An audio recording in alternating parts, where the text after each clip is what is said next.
The joke left my mouth before my mind could stop it, and 5 seconds later I was standing in complete silence, staring at an old brass key resting in my palm. My widowed neighbor looked at me with exhausted eyes that carried far more pain than anger.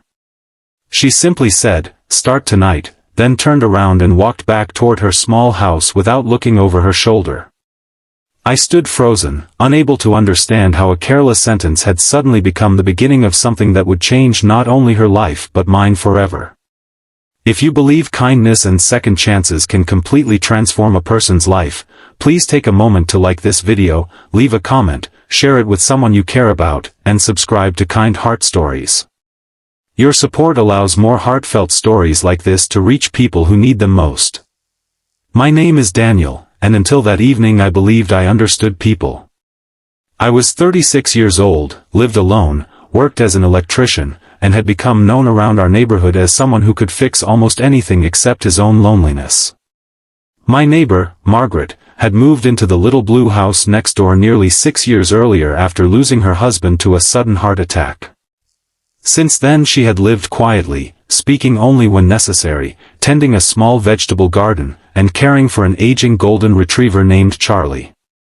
The neighborhood often whispered that she should remarry, that she was still young enough to start over, but she never responded to anyone's opinions.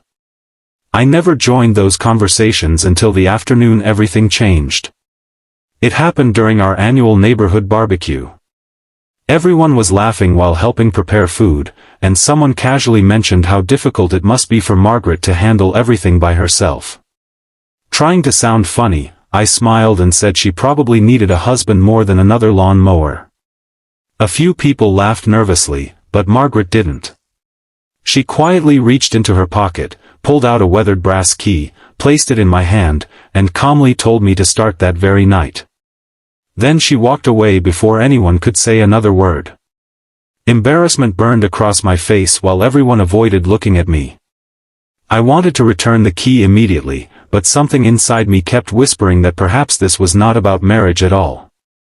As the sun disappeared behind the trees, curiosity mixed with guilt pushed me toward her front door. The key fit perfectly into the old storage shed beside her house rather than the front entrance. When I opened the door, I expected to find broken tools or boxes of forgotten belongings. Instead I discovered shelves filled with unfinished projects, old furniture waiting to be repaired, bags of donated clothes, children's bicycles needing new tires, and handwritten notes attached to each item. Every note carried the name of a struggling family somewhere in town. Margaret had been quietly restoring donated items and giving them to people who could not afford new ones.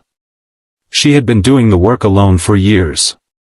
She appeared behind me carrying 2 cups of coffee. Without showing anger or sadness, she explained that everyone believed she needed another husband because they only saw what she lacked instead of noticing everything she was already giving.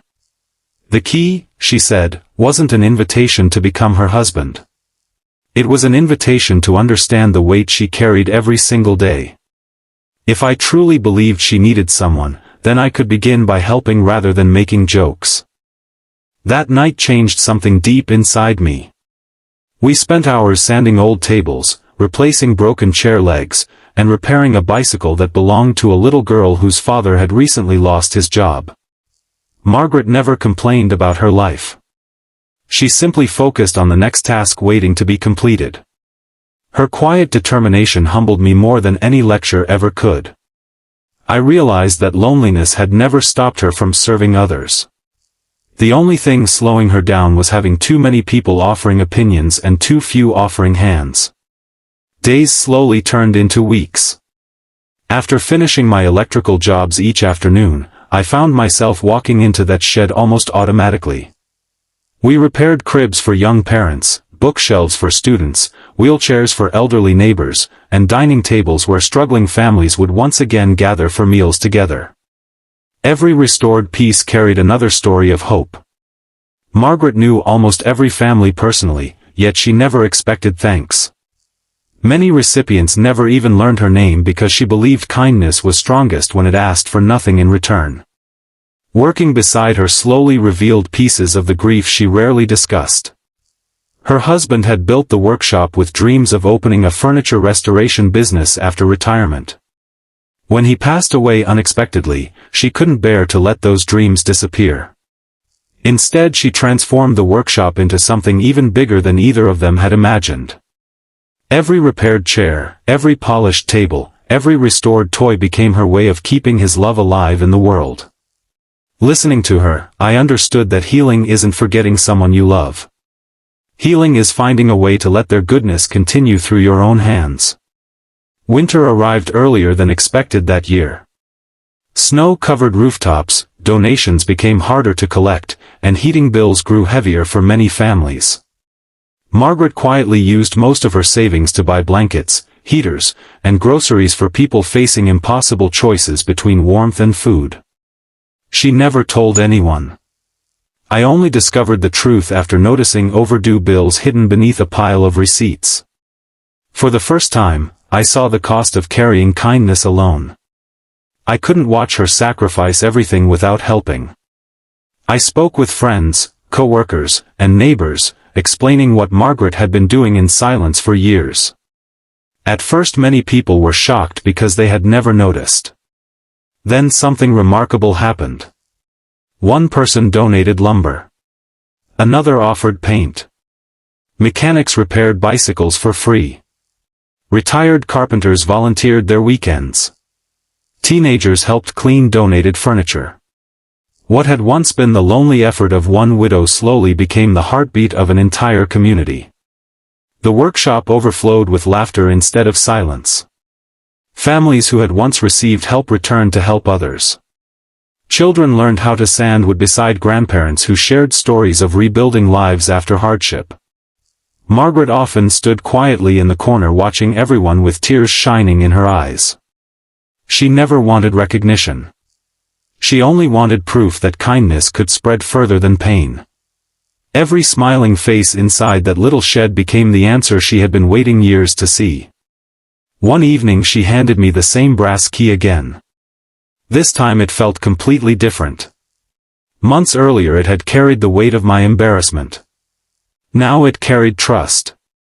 She smiled gently and admitted she no longer worried about what would happen if she became too old to continue the work. The workshop had become bigger than either of us. It belonged to everyone who believed broken things, and broken people, deserved another chance.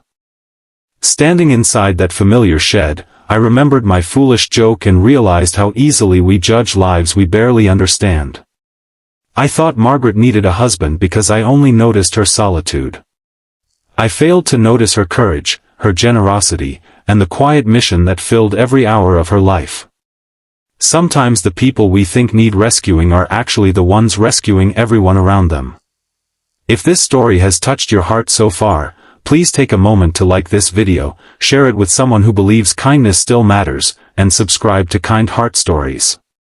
Your support helps these true-to-life lessons reach hearts across the world. Before this story ends, I have one special request. Please leave a comment telling us one act of kindness, big or small, that changed your life or someone else's. Your story may become the encouragement another person desperately needs today. Years have passed since that unforgettable evening, but I still keep a copy of the old brass key on my desk. Whenever life becomes difficult, I look at it and remember that one careless joke unexpectedly opened the door to my greatest lesson.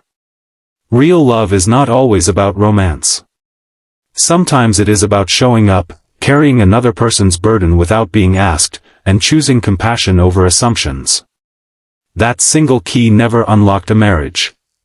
It unlocked purpose, friendship, healing, and an entire community's ability to care for one another. And every time I hear the sound of children laughing while riding bicycles we restored together or families gathering around tables we repaired, I silently thank the woman who answered a foolish joke with extraordinary grace instead of anger, proving that the smallest key can open the biggest changes in a human heart.